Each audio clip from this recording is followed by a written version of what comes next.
broadcasters, but big political.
Is brought to you by Total Imaging Solutions, where service comes first. There's only one Trump conservative running for Texas comptroller. Don Huffines is a... We're about 1 minute away, okay? All right, thank you.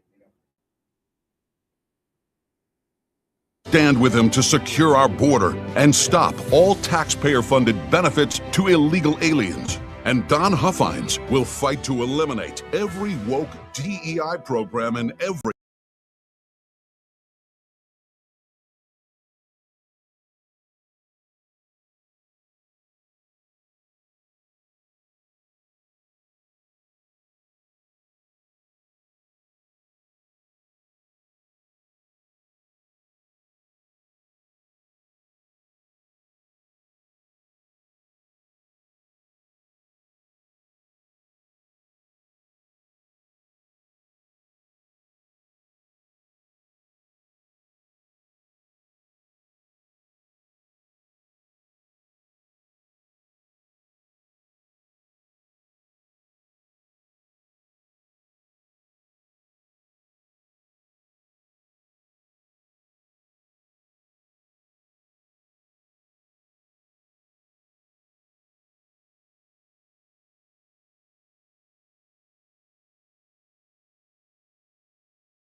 So let's get down to business. So we got a call. He's been hanging on for several minutes. I appreciate his patience. Our governor, Greg Abbott, joining us right now. Governor, let's start with your fight against the Muslim Brotherhood and that Council of Arab American Islamic Relations, whatever they call it, that CARE group. They are terrorist organizations, as from your perspective, right? The office of the governor. Let's start there, and then we can branch off into something else that's kind of linked to that. So let's start there, Governor.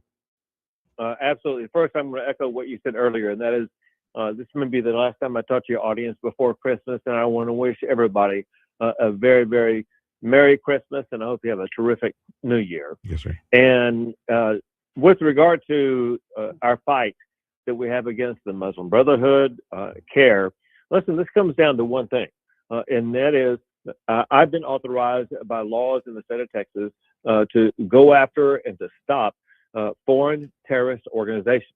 And that's exactly what I designated both the Muslim Brotherhood and CARE as, and that is foreign terrorist organizations. And what that allows us to do under another law that I signed is to prohibit them from buying or owning property in the state of Texas.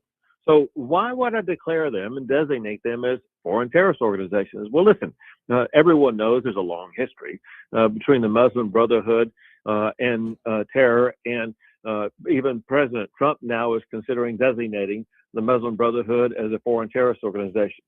Let me explain real quickly the history of CARE in Texas and why I designated them.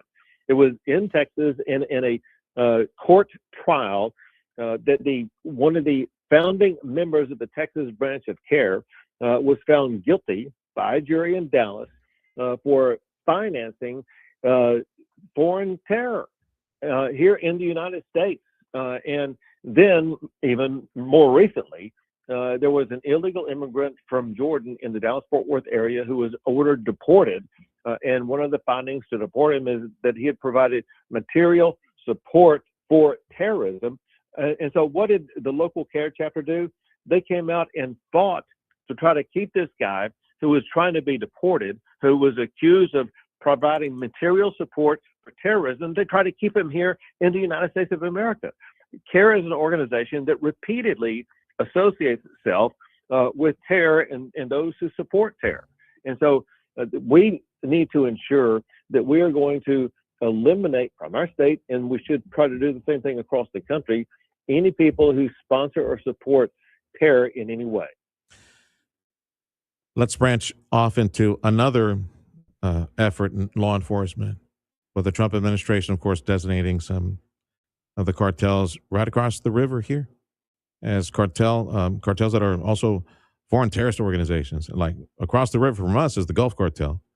And then near us, the Zetas, formerly the Zetas, Cartel del Norte. And I mentioned them, Governor, because the leadership, they live among us.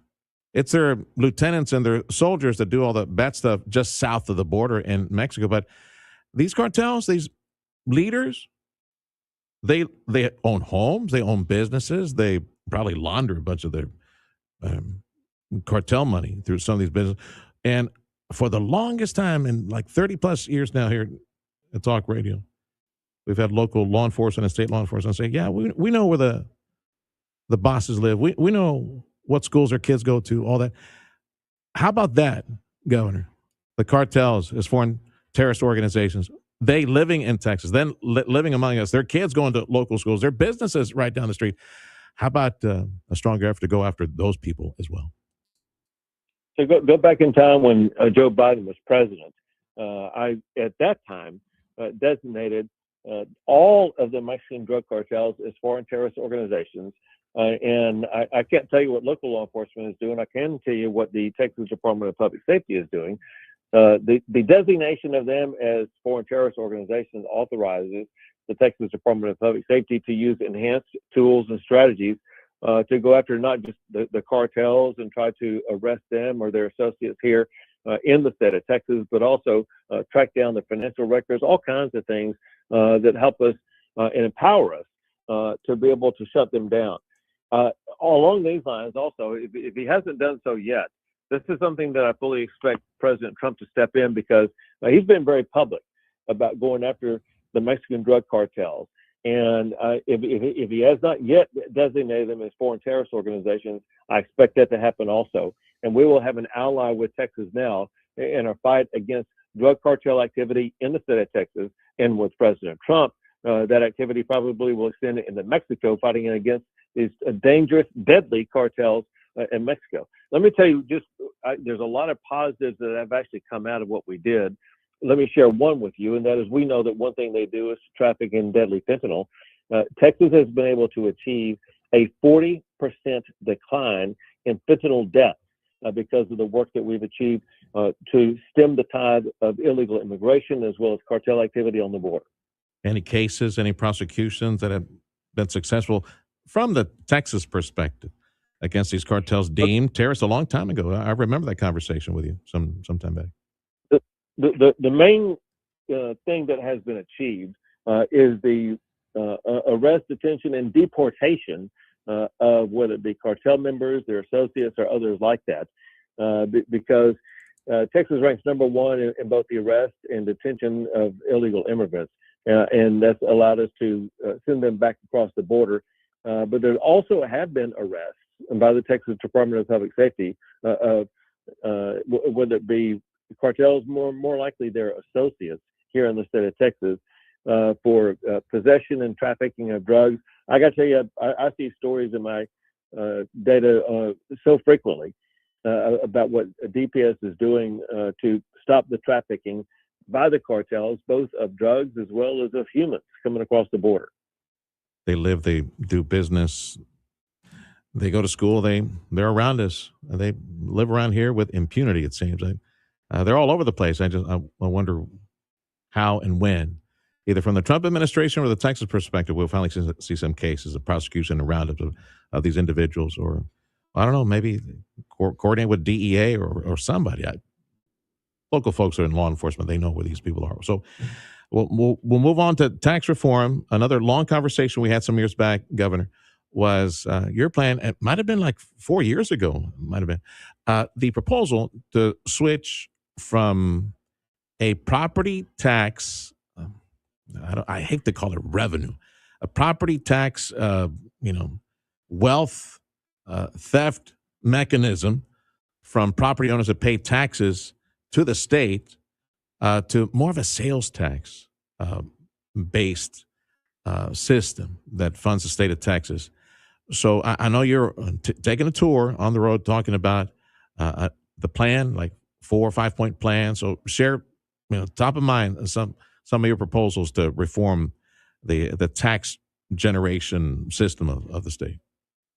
I'll go through it very quickly, but I want to correct one thing that you said, and that is, in no way am I thinking about trying to increase the sales tax or increase any other tax. Let me go through 4 steps that will help us to finally gain control of the property tax system and make it so that if you own a home, you're going to be able to afford to live in your own home. Number 1 is we have to stop the spending that leads to property tax increases to begin with. And understand this, property taxes are assessed not by the state of Texas, but only by local governments. The state of Texas has limitations on how much we can increase our spending. The same principle must apply to your local governments that impose property taxes, and they have to live within their means, just like the families who have to pay their bills have to live within their means. Second thing is no property tax should ever be increased without it being voted on by the voters and get 2/3 of the vote. Next is appraisal reform. Right now, by law, your appraisal can go up 10% a year after year, and after 10 years, you just can't afford to live in your home anymore. That must be decreased from 10% a year to 3% a year, and your home should be appraised only once every 5 years. And then we get to the part that will truly make the biggest, everything I just said to you applies to every property tax payer, whether you're a homeowner or a business or an apartment, whatever the case may be. This last one applies only to homesteads. If you own your own home, you like to have a homestead on it. And when you pay your property tax bill, the largest part of your property tax bill is the school district property taxes. Reducing those school district property taxes is something we've done every year that I've been governor, and we do it by increasing the homestead exemption for your property taxes. Voters just voted on this last November and increased the exemption on the amount you have to pay your property taxes on by $140,000. What I want to do is to completely eliminate any property tax that homestead owners have to pay to the school district to educate our kids.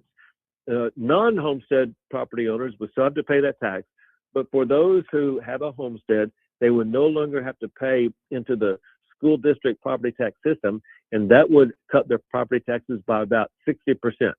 So where would the money come from to pay for the education? It would come from the money that the state of Texas has, the state of Texas would be providing that funding for public education. Know this, and that is that year after year after year, Texas has a budget surplus that exceeds the amount that it would cost to reduce, or let's say to eliminate, the homestead property tax for school districts. So this is something that's eminently achievable, and I need every member of the Texas House and Texas Senate to support this so we can truly deliver meaningful, lasting, enduring property tax relief for our fellow Texans. It's easily digestible. Sounds like a contract with homeowners, much like the contract with America many years back. You might remember. How about a contract with homeowners, easily digestible 4-point plan for them to pass next legislative session? I like it. Lord willing, right? I like it. Yeah. Our Governor, Greg Abbott. Governor, before I let you go, water and power, power and water, water and power.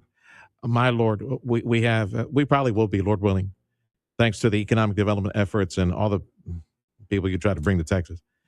We're going to be leaders in AI, leaders in computer chip and all those things. But all of that is power hungry and is very thirsty as well. On the power side, boy, if we had all the juice, I bet it'd be a whole lot easier on the power side. If we had all that, it'd be a whole lot easier for economic development entities down here to be able to close and bring those data centers to South Texas and enjoy some of the love that we see in other parts of Texas as well. Of course, the water issue, I don't have to tell you where we are on that one.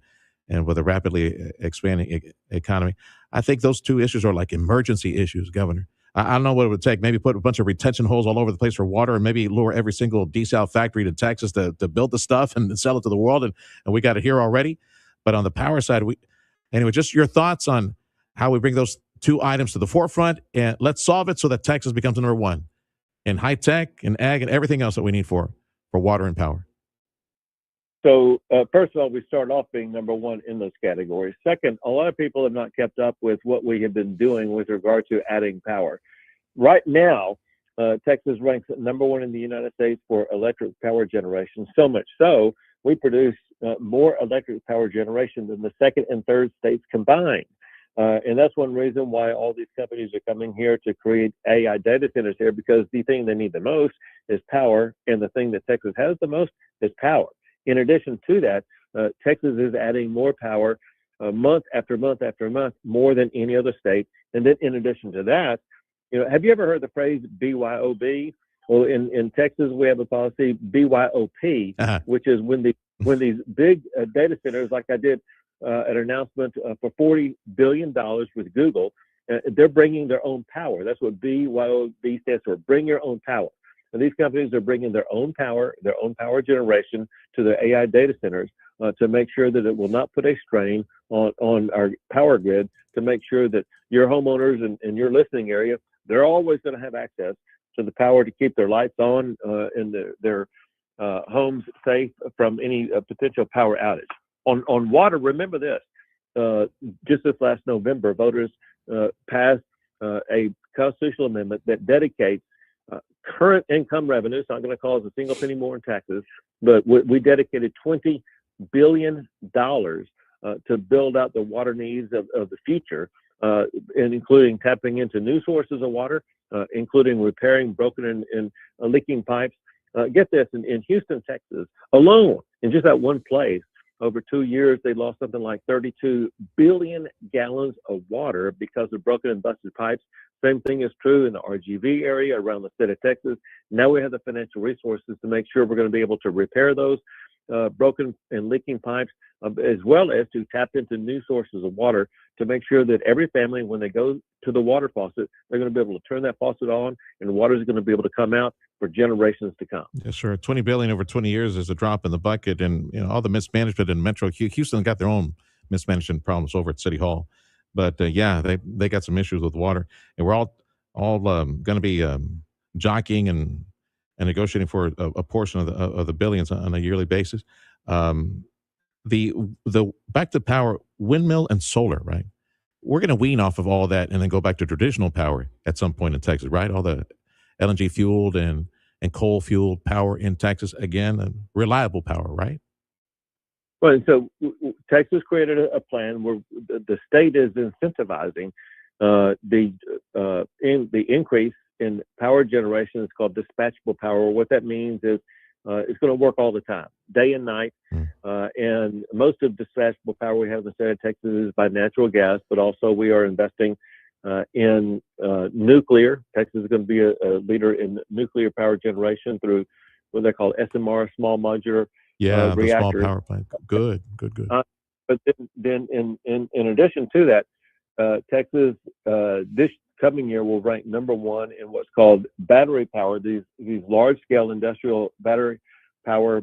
The farms. Location. Yeah. Exactly. Here's the deal. When the sun is setting, so that the sun is no longer shining, and solar is not working, and maybe wind decreases, we'll have 20 gigawatts, maybe 25 gigawatts of power that will come online to make sure that our power is going to stay on for every homeowner across the entire state of Texas. Again, no state in America is adding more power than the state of Texas is, and that's why more and more people are wanting to call Texas home, why more and more businesses are calling Texas home. All right. Soldier on, brother. Thank you, Governor, for your time. Hug and a kiss. Merry Christmas to you and Miss Ceci. Thank you, sir. You got it. Thank you. God bless. That's Governor Greg Abbott. Time is 9:24. The Sergio Show on Newstalk 710 KURV, made possible this hour by Chamberlain Roofing and Waterproofing, ChamberlainLTD.com.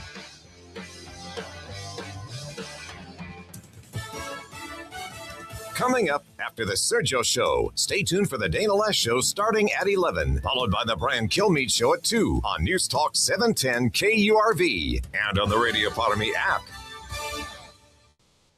Hey, Rio Grande Valley, this is Dana Lash inviting you to join me later this morning at 11. They don't want assimilation because they need everyone divided alongside race. The old Marxist tactic was to divide everybody along economic lines. Now the new thing with Marxism is to divide everybody along racial lines. Join us for the Dana Lash Show later today starting at 11 on News Talk 710 KURV, KURV.com, and on the Radio Potomy app. It's Truck Month, and we're making big deals, saving customers thousands. Get a new 2025 Chevrolet Silverado 1500 Crew Cab for $36,995 or $26,995.